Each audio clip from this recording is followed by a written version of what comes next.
right now in the front of your mind. Right now, when you have a conversation with them, you're like, this guy's the nicest guy in the world. How could he be feared by all these people? But then you start thinking, this guy is a killer. Like, this guy will destroy bookmakers. He's literally put bookmakers out of business. There's, you hear stories, he has no mercy.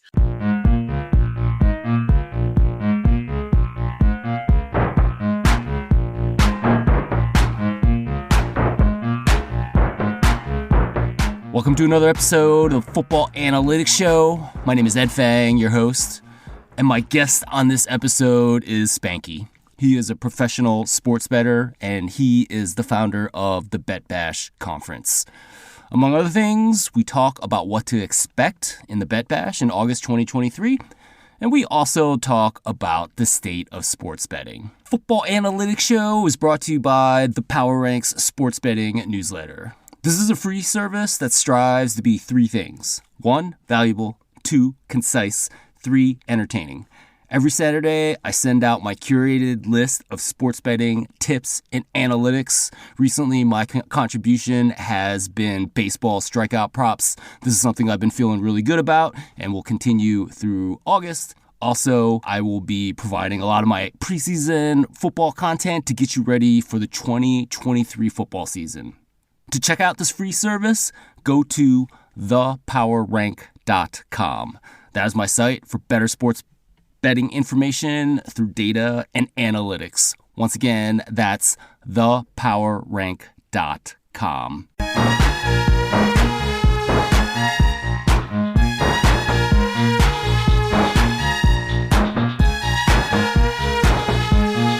Joining me on this episode of the podcast is Spanky. He really needs no introduction, but he is a professional sports bettor.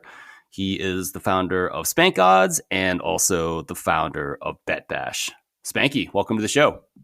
Ed, thanks so much for having me on, brother. No, thank you, because I know you're a busy man. Bet Bash is happening in a couple weeks in the second week of August. And I really appreciate your time. So, Spanky, you are a pro bettor. You have a lot of responsibilities with managing your group, managing all the money, getting down on bets. So, why would you spend so much time in getting Bet Bash started? This is the third one. The first one was just a night in Jersey City. This one I expect to just be kind of off the hook in terms of both size and excitement. Why would you spend the time to do that? Great question, Ed. So, to be successful, I believe in sports betting, it's impossible to do it alone. And in our environment, in this day and age, to be a successful sports bettor, you have to first off pick winners. And that's a big task in and of itself, and know how to pick winners. And you could use math, you could use different techniques, you could watch a screen, so many different ways to pick winners. And that requires a certain skill set. But then another very, very important, if not more important skill set is the ability to be able to get down, to be able to bet.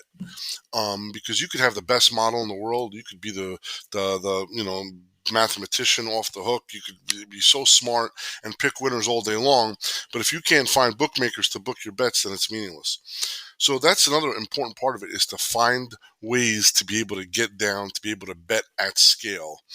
And that's the part kind of where we kind of struggle, where we're always struggling. Now, I'm not saying we struggle, but there's always a deficiency there where, we keep getting chased, because the more you win, as you know, Ed, personally, the more you win, the harder it is to be able to last at a sports book, to be able to keep an account open.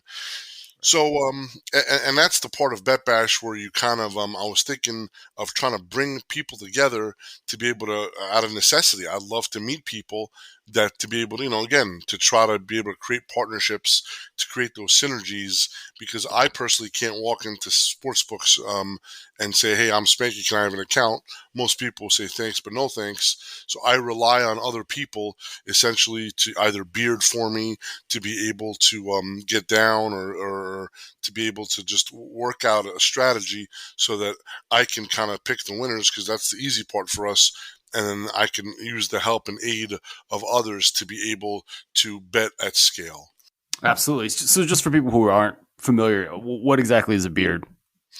So a beard is essentially somebody that is a player that poses that they're actually placing the bets themselves, but in all reality, there's somebody in their ear saying, "Listen, you go bet this, you go bet that."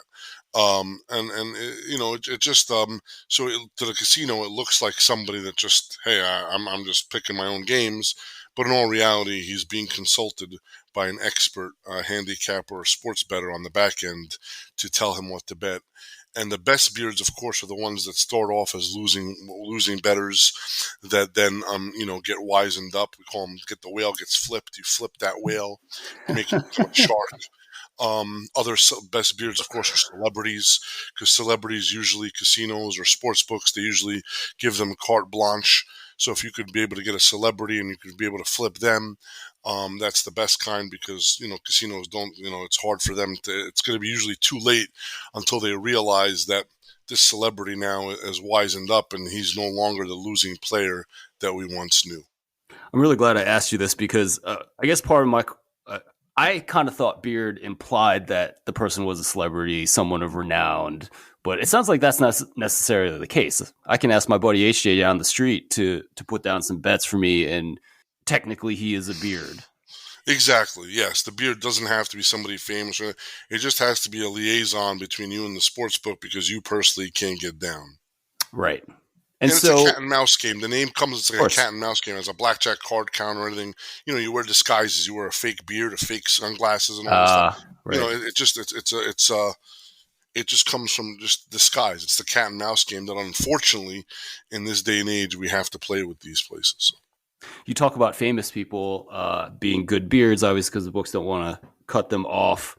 It's kind of like you could just go around to most of sports betting media and find the people that are, mouthing off about picks and who probably aren't winning in the long run. There's probably some useful accounts, though, right? Yeah, I'm not going to get into too much detail on how I get my beards, but needless to say, yes. Listen, the beards we have, we've had very successful relationships. Some are very famous, some are infamous, some are just regular people. So it all depends. But yeah, there is an art to it, and not everybody's a perfect fit for it. So it's but yeah, once you find the right few, all you need are a few, because these beards, they could get 20, 50, 100,000 on whatever they want.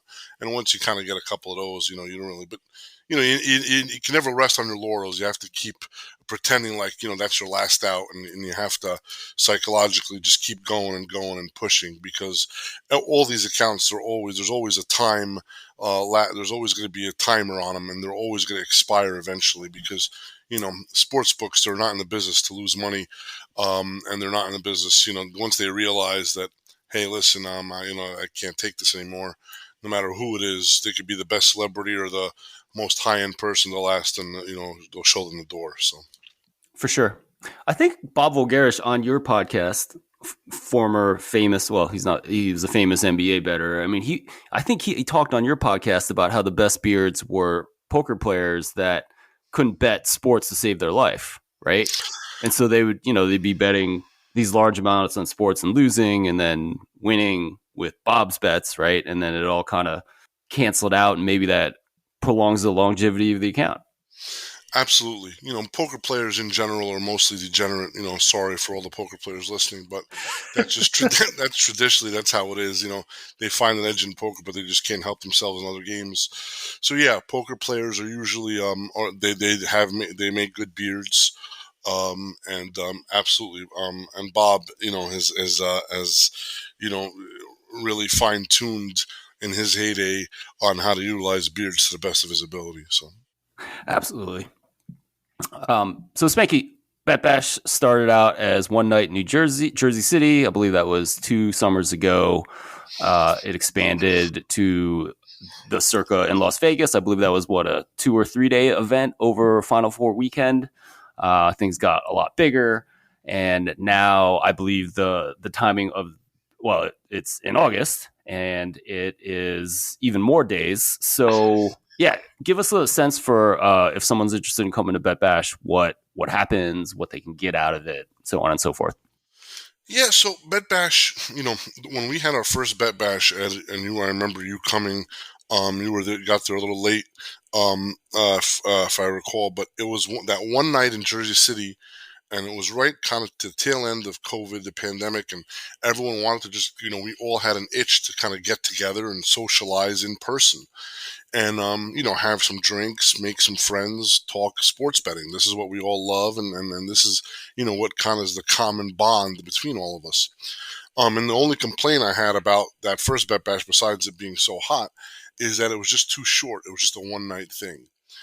So that's when we started, last year at the Circa. I wanted to move it to a bigger venue and to make it a multi-day event to allow relationships to kind of, saturate and to be able to kind of, have them develop over time and to be able to have people meet other people. Because at that first Bet Bash, there were so many people I wanted to meet, I just didn't get a chance to. Whereas now we essentially have 4 nights of just essentially drink parties, open bars, where you just sit and meet people and walk around, and then we also have structured events, where we have a speed networking event, a scavenger hunt, and of course the Hall of Fame induction ceremony. So these are different things in which that'll allow people to kind of make friends. We have watch parties as well. Kind of make friends and have conversations and find ways in which sports bettors can come together to try to be able to create those synergies, to be able to utilize each other's skill set, and united we as one, it wouldn't be successful. But when you're united as a common team, then you're able to overcome that bookmaker's vig and have a profitable entity, and that's what it's all about. I urge anybody that's even recreational, professional, anywhere in between. It's one of those events that you're going to meet so many smart people. You're going to meet so many people that love sports betting, that want to share, that want to be able to make money together, or that just might want to just give you some tips or teach you how to bet sports profitably. And Ed, the best testimonies are from not just from me, but from people that have been there. I'd love to hear what you thought of the Bet Bashes, and did you have a good time? I've absolutely had an amazing time. Spanky, I'm kind of honored that you remembered how late I got to the first Bet Bash. I almost decided not to come, but I got there. I think as it closed. Like, did you have to let me in past the bouncer who's like this event? I don't even remember. Maybe there was like an hour or two left. It was like a 4 hour event. So no, you got in there. You got there I like think I past the halfway mark, definitely. But yeah. you were there for a while. You had a couple of cocktails, I remember. Yeah, Couple of that's beers. that's what I do. That's what I do, Spanky. But I certainly remember the sense in which you wanted more. I remember there was like 10 of us hanging out at like 3 a.m. in a hotel in Jersey City, being like, "Hey, where can we go now?" And the answer kind of was nowhere. And obviously, I had a great time there. I had a better time at Bet Bash in Las Vegas, just a bigger event. More of my partners and people that I knew were there. Definitely an amazing event. And honestly, like I don't, not that I want to miss Bet Bash, because I don't, because I think it's a fun, amazing event. But in some sense, in my position, I don't feel like I can miss Bet Bash because everyone's going to be there. And in the same way that a lot of people used to be at Sloan Sports Analytics Conference, but more so like if you're in this business, and I agree with you, you obviously need the connections to make things work on the sports betting side. But also for me running the power rank, I can't afford to not be at Bet Bash. Everyone's going to be there, and that is also a reason to go. And I think if you're listening to this podcast, that's not going to be everyone's situation.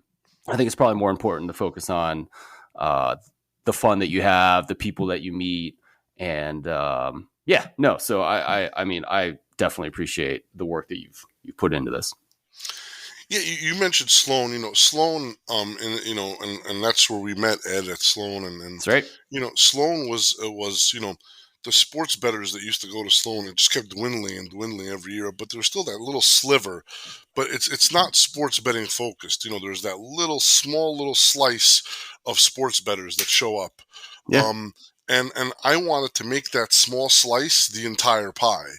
And that's kind of what Bet Bash is. It's not like, if you're a sports bettor at Bet Bash, you are amongst your peers. Everyone else is a sports bettor. This is not, you don't have to seek out who are the bettors here. Everyone's a sports bettor. And some are better than others. And some are bookmakers too.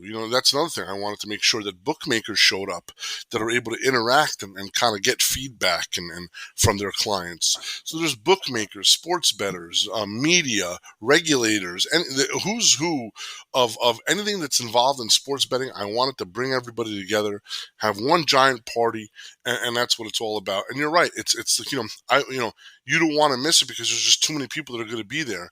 Yeah. And we've made so many connections. I don't do this to make money selling tickets or running an event.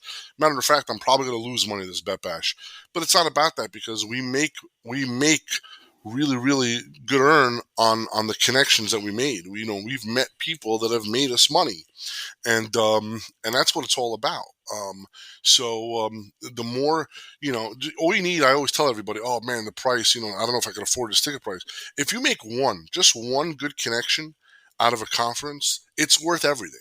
Like that's Yep. everything. Like the last time I went to Sloan, or maybe it was the second last time, I met Mike Craig, who's been on your podcast, who's a great guy. And that was the one friend I met that I still talk to today. And he's great. And he's, and I met him at Sloan that one year. And, we just drank, talked sports betting and drank some more and had a great time, man. And we bonded and that's my boy. It's a great guy. I know that's your boy too. And that's what it comes down. Like, you just got to make one friend. And, people of the testimonies, people have made several friends at Bet Bash because everybody, sure, there's jerks here and there, but most of the people are just so friendly. And I just listen, man, I can't tout it enough. Even though I run it, it's the only, I always say, I run the best sports betting networking conference out there because it's the only sports betting networking conference out there. So Yeah. I have that on my hat. Yeah, for sure. Sloan was an excuse for bettors to get together. And I kind of come from the analytics world, so I had been going there for longer, but enough bettors do analytics that enough of them showed up, and so some other bettors came. But you're right. I mean, it was only a sliver of the community, and I guess no one ever decided. I mean, I know there's some of these other betting conferences out there, right, that some of these corporations put on, but that just never caught kind of critical mass with the community. And so, yeah, you've really kind of taken the lead and put this together, and everyone does come. Yeah, good point. There are, I know SBC runs a conference, but that's more for industry people. It's not customer-based focused. It's more for just a lot of people that, operators, essentially just, talking to other operators. And it's not, the consumers are not there. And that's what I wanted. I want operators to show up, but I want it to be consumer-centric, consumer-focused, and that's what Bet Bash is. I mean, the fact that you actually get operators to show up at Bet Bash is pretty amazing because I'm sure they catch a lot of crap from bettors about what they do. So I think that's pretty incredible. Yeah, and to that point, Ed, is that's why Circa is a perfect choice to have Bet Bash because Circa is one of the few, if not the only, operator that welcomes all customers and that will say, I don't care how sharp you are, here's our limits. You could take it, we'll book your bet. And that's why Circa was the perfect marriage for Bet Bash. Absolutely. Spanky, I've been to a lot of conferences in a lot of different fields, and Bet Bash is different because you've made it different. I want to ask you about two things that make it different. One that appeared in the last one. I guess we'll start with that one. Speed networking. What is it, and why did you decide to do it? So after the first Bet Bash, Ed, there was a lot of smart people I saw there that had a beer in their hand, back to the wall, and weren't talking to many people. They just sat there, and I knew these guys were really smart. They just weren't social. You are not in that category, Ed. You're a very social guy. You could go out and talk to anybody and have a great conversation with everybody, and you don't need somebody to push you over to go talk to a person or to make a connection. Not everybody in our business is like you. So that's the reason why I created the speed networking to kind of force feed, force meet different people in the industry. And essentially what the speed networking does is you fill out a questionnaire on what your interests are, and then everyone that participates, it fills out that same questionnaire, and then essentially there's an algorithm, and we coupled with speednetworking.com, and an algorithm runs that essentially pairs you up with 15 5-minute meetings. So you're going to meet 15 different people for 5 minutes, and some of them are going to be duds, obviously, but if you could just make one good meeting, like I said before, it's worth it. And that's kind of why we did the speed networking thing, to kind of force people to meet each other, and not have their back to the wall, and wait for somebody to walk up to them. Excellent. Yeah. And that is definitely a great way to meet people.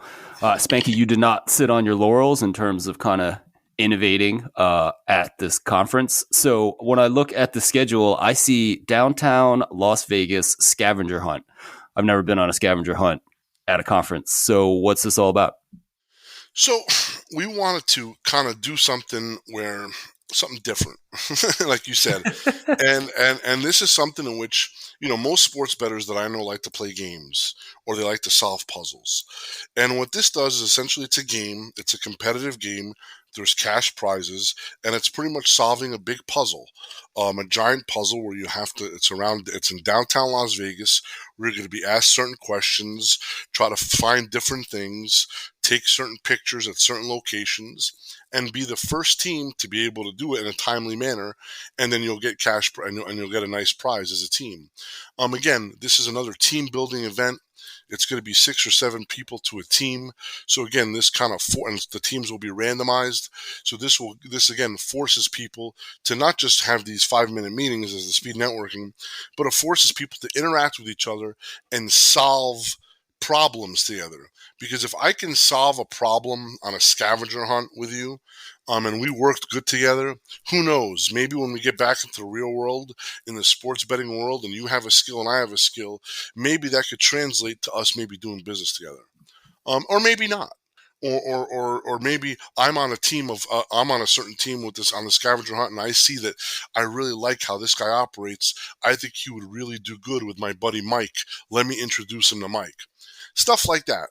And I think that it kind of showcases people's talents. It's going to require wit, logical thinking. There's different elements that, we don't want to kind of give it all away, but it's good. Hopefully it's going to be fun. It's good, and there'll be some prizes to kind of motivate people to try their best, and do their best. That's awesome. As you were starting to explain that, I got really excited about spending a morning with some of my friends doing a scavenger hunt. And then you said it was going to be randomized. So sounds like that's not going to be the case. But yeah, that's interesting. I mean, that's in the long run better for meeting new people. Absolutely, because listen, if we know, like, usually the smart kids stick with the smart kids, just like in school, right? Everybody has their cliques. So, if you stick, most of your friends that are really smart, you know what I mean? So it's going to give you guys an unfair advantage if we don't randomize the teams. And plus, Bet Bash there's going to be ample opportunity for you to reconnect with old friends that you've already known. This is one of those events that is kind of saying, get out of your comfort zone a little bit. Let's make some new friends. And who knows, you might be randomly paired with somebody you know, which would be great too. But yeah, we kind of want to make people meet each other. Again, it's all trying to build relationships, and that's what it's all about.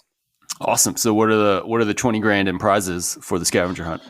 Yeah, we're gonna have I think first 3 places. I'm not sure. My buddy Manny handles it, but the first 3 places are gonna get prizes, and then we're gonna have like a random place, maybe 20th place or 50th, whatever it is. We don't know the number yet, to kind of encourage people, because if they find out, oh yeah, somebody already won the scavenger hunt. It's like an Amazing Race type thing, but somebody already won the hunt. That doesn't make people give up, because you don't know. Right. You could finish 20th and still cash. So don't give up. We want people to finish it. Some people will take longer than others, but we want people to finish it and complete the task as a team. So that's kind of why we did that. But yeah, we're going to give out some stuff. It's going to be fun. It's going to be great, man. I think people will be pleasantly surprised, and who knows? We'll see what happens. I got before the speed networking event last year. Ed, a lot of people were questioning, like, I never heard of this. Is this going to work? And I just said, let's try it. If it sucks, it sucks. And the majority of people loved it. Some people didn't like it, but that's okay. You can't please everybody. That's the beautiful thing about Bet Bash. You don't have to participate in every single event. If you want to skip this, skip that, no problem. Nobody's forced to do anything. Come to as many events as you'd like. Or if you want to just skip something and go do something else, by all means. This is Las Vegas. There's plenty of things to do. I laugh at that, Spank, just only because there was one time, I think it was 2016. There was a sports betting conference. I think it was a football betting conference. I think it was SBR, and there was a conference for 3 days in Las Vegas, and it was great. And there was panels and yada yada yada. And it was Sunday night, and everyone had all of Las Vegas at their fingertips to go do whatever. And there was there was a lot of people like still at the sports book at the Golden Nugget watching like a preseason NFL game and betting on it. But as you say, there's a lot to do in Las Vegas. Spanky, you have really parted the Red Sea here in putting together some panels that I actually want to go to and listen. I don't know if I ever went to a panel at Sloan because they were so terrible. You will be talking with Billy Walters, which is exciting. I believe you put up a Twitter poll of which panel was people wanted to go to the most, and I believe that one was the most, which is obviously exciting. Billy Walters is a legend in terms of sports betting, but you also have some other panels as well. So maybe give us an overview and what you're most excited about in terms of the panels. Awesome. So first off, I want to just credit Matt Metcalf. Matt Metcalf, former director of the Circus Sportsbook, has designed these panels, and all credit goes to him. He's the one that was the definitely the catalyst on making everybody and reaching out to everybody. So, these panels, we wanted to make it so that people could come out with knowledge, with information from experts. And when I say experts, I mean guys that are really, we believe, are really at the top of their field. So college football line, and Ed, you're definitely big into college football. You're an expert in college football when it comes to this, attacking the weekly college football line. Essentially, this panel is going to be about when, and it's from both sides of the counter, from the bookmaker side and from the sports bettor side. So what happens when a sports book, how do they come up with these numbers? And then once they hang up their numbers, what do the bettors do? And what happens during that time to massage the number, to bet the number? Do bettors wait? Do bettors attack right away? Et cetera, et cetera, et cetera. And the panel is Bud Elliott, who's, well known in the college football world, Connor Howard, who runs the college football at Circus Sports, Eddie Walls, another professional sports bettor, Matt Metcalf, of course, and Paul Stone. So this is the panel, moderated by Mitch Moss from Follow the Money on VSiN. It's going to be exciting. I can't wait for that. What do you think of that panel, Ed? I mean, I think it's incredible. I think Bud is probably, I don't know, is he a best kept secret in college football betting? I mean, he kind of, introduces himself as whatever, national college football editor 24/7. And I know that's like his official title, but if you follow Bud, if you know Bud, he's pretty sharp in terms of betting college football. So I really think his he should be sports bettor than national college football editor 24/7 sports. So, Bud's incredible. I think he's a great person to have on there as well. And then I guess I want to get a little off topic here, but Matt Metcalf is no longer running college football at Circa, and he was the one that drove those opening lines at Circa. Circa made it a point to open both sides and totals Sunday morning before everyone else.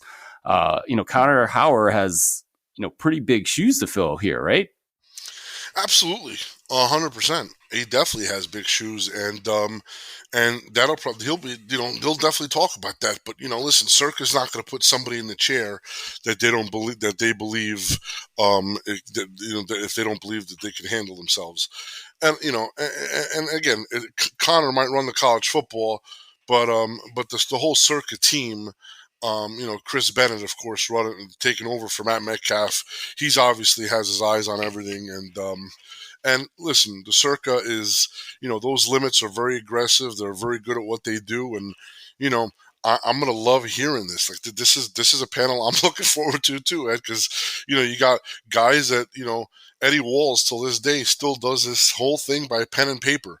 And he spends, dozens of hours, I can't, if not, I don't know, hundreds of hours, thousands of hours, who knows, doing this. It's like insane the amount of time he puts into this. So Yeah. it's going to be very interesting to see how all these people interact and kind of find out how the college football market is shaped. And it's a perfect time because this panel, these panels run August 11th, right at the brink of the college football season opening up. So I'm really excited about that panel. Right. I completely agree with you that Circa wouldn't hire anyone that doesn't know what they're doing. But I mean, how many people in the world could do college football opening lines as well as Matt Metcalf? I guess that's my question, right? Not many. No, not many. And I'm sure Connor has a team, behind them as well. You know what I mean? Circa is a Sure. team-based thing. So yeah. And Matt had a great team behind them as well. But it's one of these things in which, being a bookmaker or better, it's and sitting in front of an odds screen all day and massaging these numbers and betting these numbers or booking these numbers, it's a labor of love, and it's not for everybody. You got to really, really love it. And all these guys that are on this panel love that. So I can't wait to hear what they have to say. Absolutely. Spanky, I also wanted to say, yeah, Eddie Walls, I've talked to other professional bettors that specialize in college football and have them say that they are completely intimidated when they have to talk college football with Eddie Walls.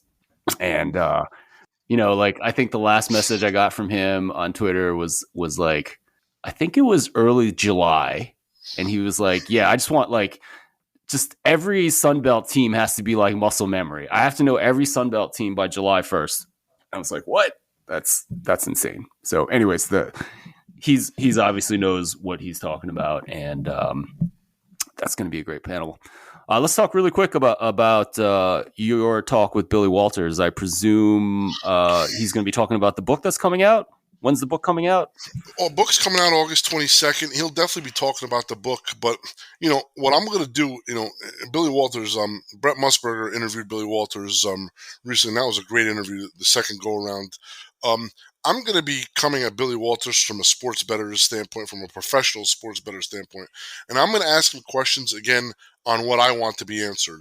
So when it comes to the legal stuff and all the stuff he's been through, that's everyone. He's going to be going on a book tour right after Bet Bash. He'll be on Good Morning America. He'll be on the Today Show. He'll be on all these other shows the week after Bet Bash, and everyone's going to talk about all these things. But nobody's going to ask him, how do you manipulate a line? Why, Yeah, right. these intricacies that nobody cares about unless you're a sports bettor. So I'm going to really get into the weeds, super into the weeds with him, and ask him stuff, and he's never going to be interviewed by, not to tip my hat, you know what I mean? I'm just saying he is not going to be interviewed by another professional sports bettor before or maybe ever again. So I'm going to definitely take advantage of it and talk shop with him. The first time I met Billy Walters, I talking shop with him, I just kept my mouth shut and I just listened. And let me tell you, it's, for somebody to be on top for this amount of time, and to be to cause as much respect and fear amongst bookmakers for as long as he has is incredible.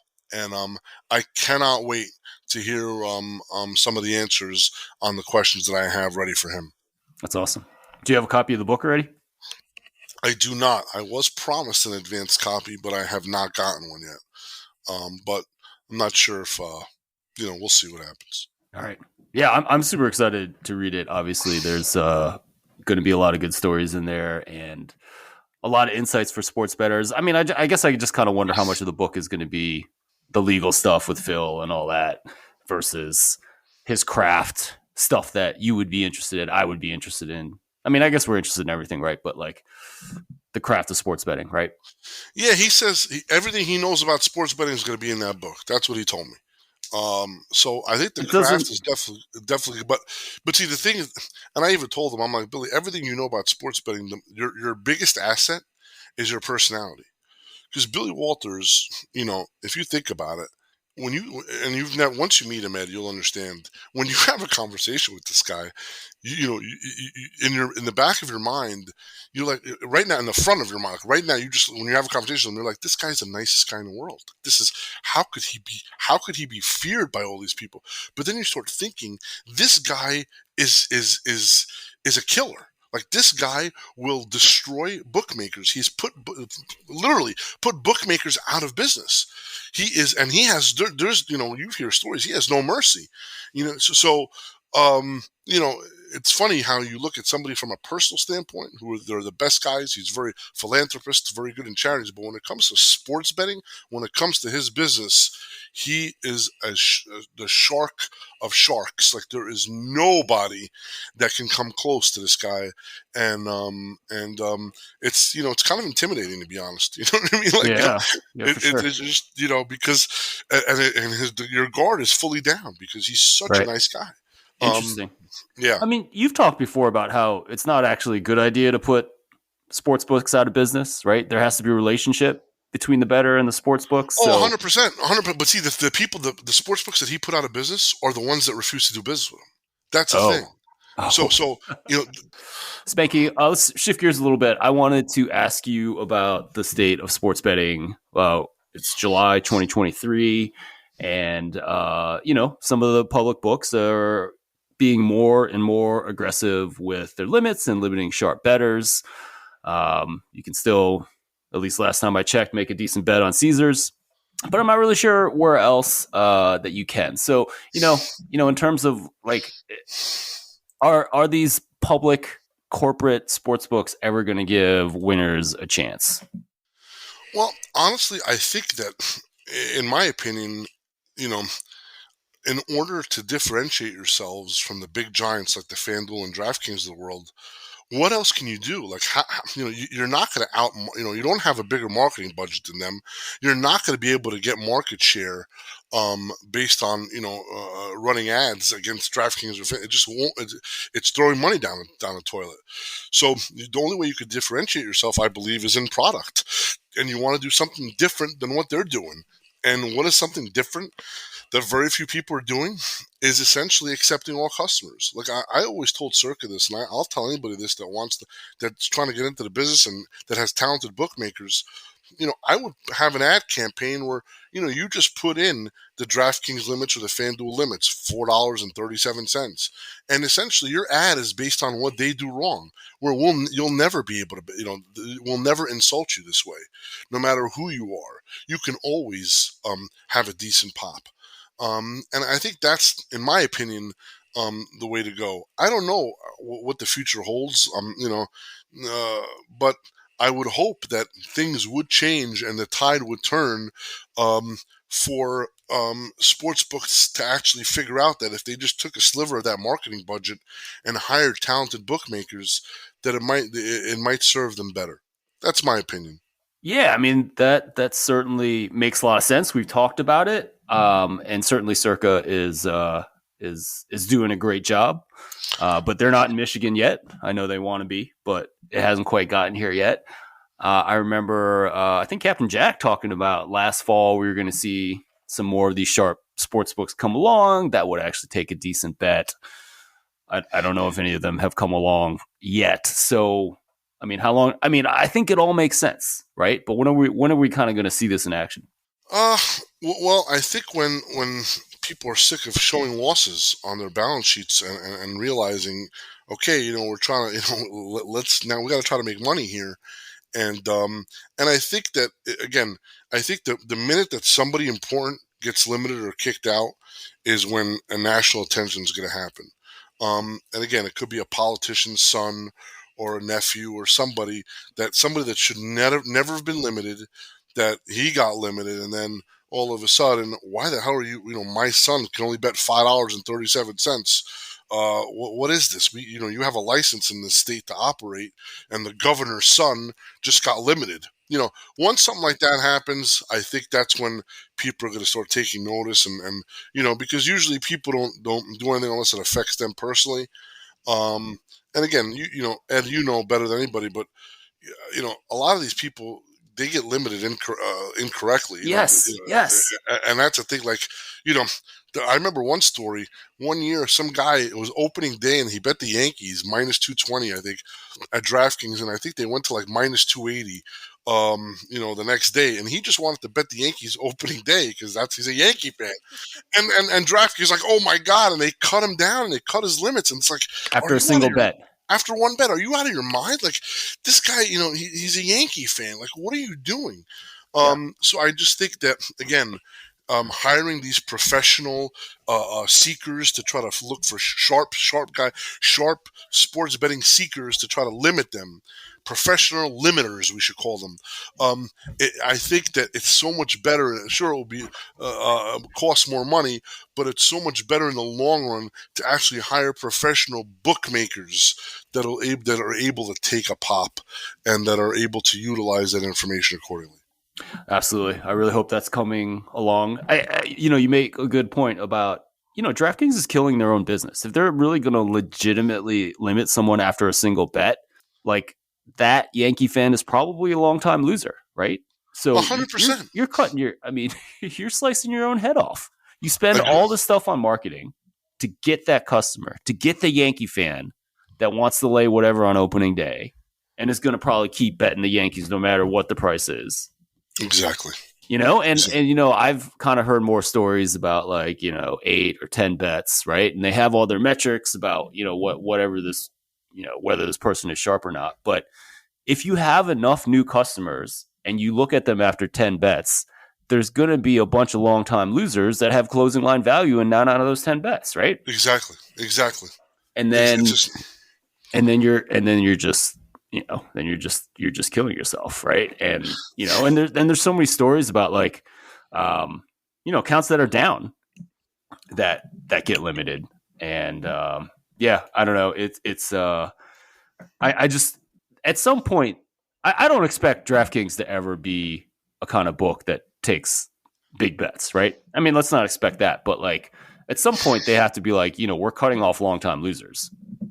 Let's be a little bit less, right, proactive about it. And then because it's right now it's not really worth getting anyone's DraftKings account, right? Well, do you want a beard with a DraftKings account? Well, but just to go on that point, you don't anticipate DraftKings taking big bets from the right customers. They will, Ed. So if they're profiled in a certain way, there are people that can bet at DraftKings incredible amounts. Really? So now, absolutely. So now, what does somebody do? Once you figure out what the algorithm is, you then now, from my standpoint, instead of you're not letting me go in the front door, so what am I doing? It's like you're challenging me now. No problem. I'll do what I can do to make sure that you incorrectly profile the customer, and then all of a sudden, you have me, the devil that you don't know, instead of the devil that you know, coming right. in and then going to town on limits that are not house limits, but are 20x house limits. So it's even worse than you could ever imagine. And that's what happens. You know what I mean? I'm just being honest. This is what we do. So, it's become even easier now. You know what I mean? Once you figure out the profiling system and all that stuff, and then, I don't want to, I'm happy the way it is now because it's become easier for us. But again. All right. And I'm not thinking about it in the right way. Okay. Yeah, you got to figure out a way to let them incorrectly profile you for those first 10 bets. And then you can go, you'll have a lot longer leash. Amazing. That's an amazing little tidbit. Thank you, Spanky. No problem. Awesome.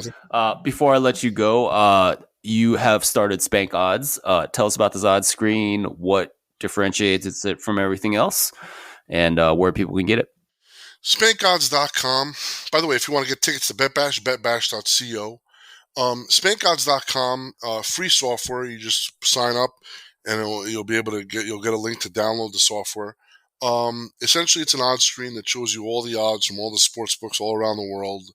You can have different custom notifications, limit changes, major line moves, etc., etc. There's different bells and whistles that we've put on there that we personally use, opener alerts, is another big one. Whenever, especially now that college football is coming up soon, if you want to, instead of waiting all day for when a certain sportsbook opens up their lines, you can get notified when Circa opens up their college football lines, or when whenever.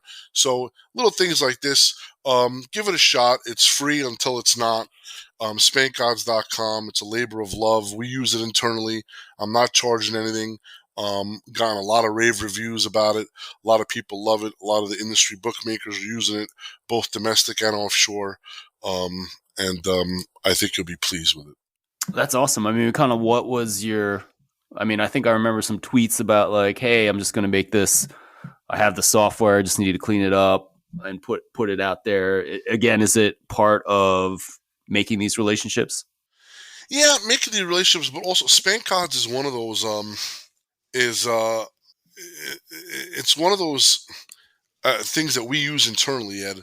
So I just said, let me now share it with the world, and let me try to make it so that everybody could use it, and that's what it comes down to. It's a software that I believe that the time was right to kind of let it be shared with everybody. And again, I'm not doing this as a philanthropist or try the goodness of my heart. We're going to eventually charge, and we're going to try to make it a profitable business. But for the meantime, I kind of want to get people addicted. I want people to use it, and that takes a while. But once that's going to take a little bit. But it's coming soon, hopefully. That's awesome. Like, how many programmers do you have that like kind of work on it, update it? I'm one of the programmers. I got 3 others, so we're 4 total that are working on it constantly. And then we have test users. We have customer service. My buddy Scott runs the whole customer service aspect of it. So it's there's more and more additions and more maintenance, and a lot of people want like a Women's World Cup. They just made a request for that, so we just try to add these things as fast as possible. Try to display as many sports books as possible on that. It's just there's always so many sports. You know what I mean? We can't put everything up there, but we do our best to make it as viable and to be able to be used by as many people as possible. Even with all your responsibilities, you still feel the itch to write some code. Obviously, that's your background from college and everything. And so, is that why you still decide to write some code every once in a while? Oh yeah, that's what keeps my mind active. I have to code. If I don't code, it's part of me now. Like I love coding, and this is what keeps my brain functioning. If and I like challenging puzzles, or sometimes some of my coders, if they are having a problem or something, I like to step in and kind of just talk out, up algorithm. I don't, for me to have to physically write the code, if we just talk pseudocode and figure out what the algorithm is going to be, I love that. Algorithm design, efficiency, that's my forte. So, and yeah, this is I thoroughly enjoy it. That's awesome. Yeah, I love the fact that you still love problem solving. I should probably do it a little bit more. You actually go to like these international like board game competitions? Believe it or not, that's coming up next week. Yeah, I compete every year just for listen. It's a World Board Gaming Championships. It's out of Seven Springs, Pennsylvania. Boardgamers.org is the website. And yeah, I always like to play games, and and my son comes with me, and it's like a father-son trip, and we have a good time. You know what I mean? And there's a lot of sharp people. Elihu Feustel, who's a very sharp sports bettor, goes there every year as well. And I didn't know that he went there until recently. So which is funny because we've been going there for like 10, 15 years, 20 years. And then you find out you go to this thing. And we didn't even know that because he plays this one game it's called A World at War that takes the entire week to play. So he's kind of stuck in like dude, it's insane. You know what I mean? He plays this one game that takes an entire week to play. Matter of fact, that actually they start playing it online before the actual tournament, and then he shows up there, and he's stuck in like a room in a dungeon that that nobody really goes to.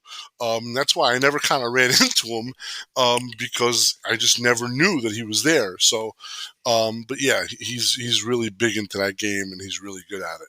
It takes a whole week. I mean, it's almost like his sports betting background like kind of helps him sit in a dark room for the entire week. Yeah. It's dude, it's insane. I don't. Listen, my thing is 3 hours tops. I don't like to play more games. 3 hours is actually high now, but but yeah, if I can't getting in and out of a game in 3 hours, I don't want no part of it. Most of the games I like to play are 2 hours max, 1 hour also, but 3 hours I will entertain it. Once I see more than 3 hours, I just don't have the time in this day and age. You know what I mean, to be able to do that. But a World at War takes a whole week. So What what is your game? Like, what do you go to compete in? my favorite game is Twilight Struggle. It's based on the Cold War. It's a two-player game, U.S. versus Russia, and it's this is that's my favorite game. There's a lot of different. It's if you go to BoardGameGeek.com, you'll be able to see a lot of different rankings. I think Twilight Struggle is still in the top 10 or top 20. Used to be number one for a long time, but it's one of the best games out there, and I love it. So you go to the Seven Springs, Pennsylvania, and what is it? Just like a single elimination Twilight Struggle Yeah, it's Swiss tournament? elimination. Well, there's so many different tournaments that get played. Twilight Struggle is one of the tournaments that's played on Monday. So it's a Swiss elimination, and you just play until you lose. Until and there's all these different players, and then it's kind of Swiss. It's Swiss elimination. So once you lose, you're out. And then you just keep playing, and then um, and that's it. I won the title not last year, but the year before. And that And was this is like the World Championships of Twilight Yeah, Struggle. there's a World Board Gaming Championship. It's the name of the conference. So several top players show up to this thing. The people that show up to this thing are, like there's people that work for the Department of Defense. There's people that work for NASA. Like I'm telling you, like when you talk about the smartest of the smartest people. Like there's a guy that that plays Twilight Struggle that literally is a rocket scientist. Like he and like I always tell him, I'm like, dude, you're the only guy I can't use a joke. Well, it's not rocket science, you know what I mean? Because when you do, it really is rocket science. Like so, like he's incredible. Like all these, I'm telling you, it's like everybody's super super sharp, super smart, and super friendly. That's what thing. Marco Bloom, who used to work for Pinnacle, he was at the World Boarding Championships last year. Me, Elihu, and Marco just sat around and had a couple of beers one night. It was pretty cool. But yeah, a lot of just like how you heard when I had Antonio De Rosa, a lot Mm-hmm. of bookmakers and people in this business, they like to play games. Like Pinnacle built its whole business from Magic the Gathering players. So most it's again just like sports betting. It's all solving puzzles, solving games, and it's all a game. You know what I mean? And just like board games, it's like a simulation of life where you have a couple of hours to solve this puzzle and solve this game. And it's challenging, and again, it keeps my mind super sharp. I try to stay sharp. I've definitely lost it. You know what I mean? I'm not as sharp as I once was, but I try to keep myself as sharp. They say like a chess master, he kind of peaks like a 33, 34, and then it's kind of all downhill from there. So I'm way past that. I'm way past my prime, but I try to keep as sharp as possible because, with the college football season coming ahead and stuff, it's good to be sharp. So. Yeah, so you're so much less sharp than when you were the world champion 2 years ago. Is that what you're trying to No, tell no, me? no, no, no, no. Yeah, it's funny. No, I'm okay. You know what I mean? But I'm not. My mind doesn't think as fast. You know what I mean? It's Well, not as. I mean, yeah, I Yeah. think that goes without saying. Any of us who are, I'm not sure how old you are. I'm in my mid 40s. So am I. So, Yeah. yeah. So yeah. So how do you prepare for a Twilight Struggle elimination tournament? I don't. I just know the game very well. I don't need to prepare. I just go in and I just that's it. You know what I mean? Do And you you play kind a of lot? know. I used to play online a lot. I don't really play. You know what I mean? There's I don't play as much. Most of the time, I just time I play during because I just don't have time is at the tournament. You get your kicked enough. You kind of know what people are doing. Some of the top players in the world, what they do and how they beat you, and then you just learn and you learn and you learn. And then after a couple of hundred games, you realize, okay, this works, this doesn't. Got it. So Um, you've been playing long enough that you've yeah, accumulated all the lessons over a decade, and exactly, 100%. And you don't become a world champion in one of these games your first go around or your second. It just doesn't happen. you got to play enough, and you kind of got to, just analyze the game and then realize, and there's math involved a little bit here and there, and probability charts and stuff. And again, it's just a puzzle, just like handicapping a game or sports bet, whatever it is. There's just different things, and there's optimal ways to do things, and again, it's still a card game. There's dice, there's cards. It's a board game, but there's still cards being dealt. So there's an element of randomness, which is perfect. It's not pure chess, or it's not, just pure strategy. There's randomness, but you just like Magic the Gathering. It's a card game. It's random, but still, you have to know, if you know how to adapt and overcome. The top players always rise. The cream always rises to the top, as they say. So, you just kind of, and it's fun, man. I love it, and it's a bonding moment between me and my son. And I meet a lot of friends out there that I haven't seen in a year. So it's kind of like a mini family, you know what I mean? People that you've been there. I've been going there for, my God, now, almost 20 years. So, you kind of just, have friends that kids that were like, 8, and now they're freaking, 28. You know what I mean? So it's just like, it's insane. But, and do your son also plays Twilight Struggle? He does. Yeah, he does. His game is Seven Wonders Duel. That's his game. He actually won the world championship last year. Seven Wonders Duel. Wow. That's a pretty popular game. You can find it at any Barnes and Noble. They sell it. It's a 2-player game. Takes 30 minutes to play. It's so easy to learn, but it's very, very deep. Very deep. That's fascinating. How old is your son? He's 18. Okay. Is that I gotta think world champion of board game is pretty good on the college application, right? Yeah, it was pretty good. He definitely put it on there. He didn't even want to put it on there. I'm like, are you crazy? Wait, what? Are you crazy? I know, yeah. It just doesn't make sense. I mean, I told him, you got to put it on there, dude. And of course. He says, yeah, you're right. You should probably write your essay about that. Yeah. I mean, seriously. Yeah. No, it's crazy. Like, I just don't understand why these kids don't, like, you need to stand out, right? I mean, whatever. You want to find a job, you want to go to elite college, you need to stand out, right? And that 100%. Yeah, it's unique. It's unique. Yeah. He's actually going to be going to University of Notre Dame. So, awesome. Yeah, pretty excited about that. Yeah, doesn't Elihu live in like South Bend? Yeah, he does. Actually, it's pretty crazy. Bringing it all back. No, I know it circles all back. I know Elihu's going to be him, and Elihu probably will be involved in some gaming out there. So excellent. All right, Spanky. Before I let you go, what would you put on a billboard that would be seen by a million people? Honestly, the one lesson that I've always used in life, and if I had to put something, it would be treat others as you want to be treated. And that's, something, I know Mom always taught, but you see sometimes how people act these days, not just in our business, but in life, and you always just say, listen, would you want somebody to do what you just did to them, to you? And I think that if people just live that way or always thought about that, I think, the world will be a better place. Appreciate that. Yeah, I completely agree. This actually relates to the Can't We Just Get Along? Can't We All Just Get Along panel, the Twitter panel at BetBash. And there's a lot of crazy things that go on Twitter. And if everyone just saw your billboard and put that into action, Twitter would be a better place, wouldn't it? 100%. And that's going to be an interesting panel, definitely, to say the least. Spanky, thank you so much for your time. I will be at Bet Bash, as I mentioned earlier. I honestly don't think it is an event that you can miss in its third yearly incarnation. Please let everyone know where they can get one of the few remaining tickets. betbash.co, and hope to make new friends and see everybody there. Awesome. And then just real quick, where else can people find you on anywhere if they want to reach out about sports betting or accounts or anything? Yeah, I'm at Spanky at Twitter. My partner Chinese Mike at Chinese Mike 2 at Twitter.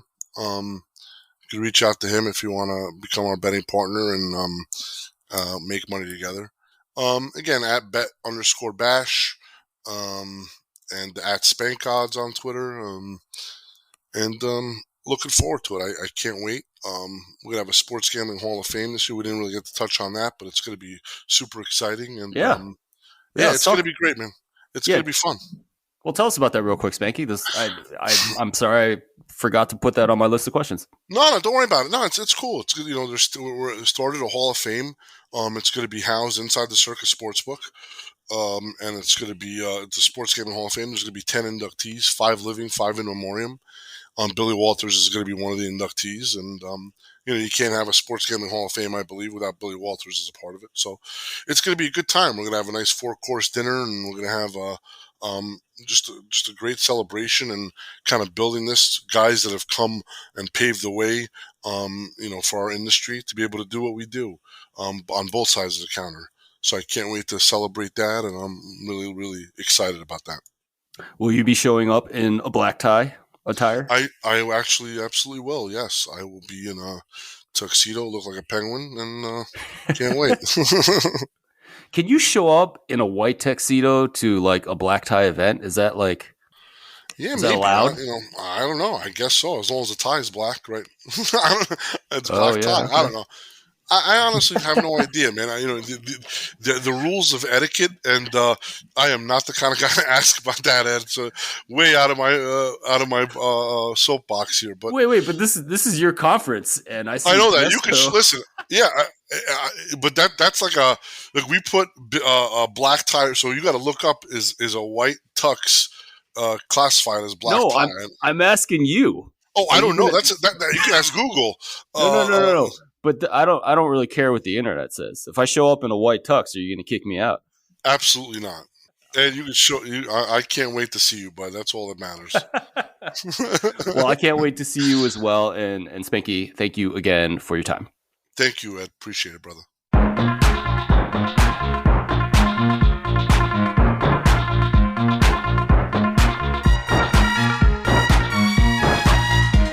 My name is Ed Fang, your host for the Football Analytics Show. Thank you so much for listening to this episode. We will get back into a regular weekly cadence as we head towards football season. I'm so excited about the 2023 season, and I would be honored if you tagged along on the ride.